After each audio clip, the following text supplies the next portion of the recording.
We want to give you the latest on the oil rig disaster off the Louisiana coast. This morning, Coast Guard officials say a third leak has been discovered, and the number and the amount of oil leaking into the ocean is not 1,000 gallons a day, as originally thought, but 5,000. CBS News correspondent Whit Johnson is in Robert, Louisiana this morning with the latest. Whit, we spoke with some folks in Tampa, Florida this morning who say they can smell the oil from there. This is going from bad to worse. Yeah, Maggie, a huge concern. In fact, Louisiana Governor Bobby Jindal is asking the federal government for additional resources to help clean up the spill. The big concern now is the mouth of the Mississippi River and the hundreds of species of wildlife that live there.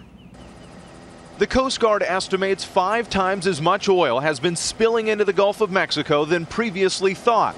That's based on aerial surveys and other information from the National Oceanic Atmospheric Administration. While BP believes, and we believed, and established a 1,000 barrel per day estimate of what is leaking from the well, NOAA experts believe the output can be as much as 5,000 barrels.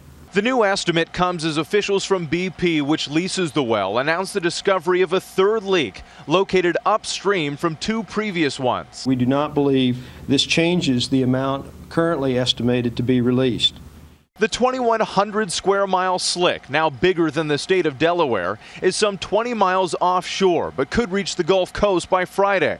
On Wednesday, crews conducted a controlled burn in an effort to get rid of the thickest areas of oil. Corralled with fire-resistant booms into floating pools at least 2 millimeters thick, then towed away from the rest of the slick and set on fire. What's left is a hardened tar ball, which is then easily scooped up with a net. The decision to burn some of the oil came after crews operating submersible robots failed to activate a shutoff device that would cap the flow of oil on the sea bottom 5,000 feet below. We're open to all ideas. We're reaching out across the oil and gas industry to find additional ideas and ways to do this, because we're progressing this absolutely as fast as we can.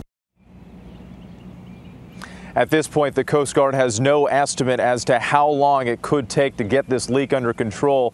BP is trying several different techniques, including drilling a new well, a relief well, next to the original blowout site, in hopes to relieve some pressure. They could start that as early as today. Maggie? Whit Johnson in Robert, Louisiana. Thanks, Whit. A lot happens early on The Early Show, weekday mornings on CBS.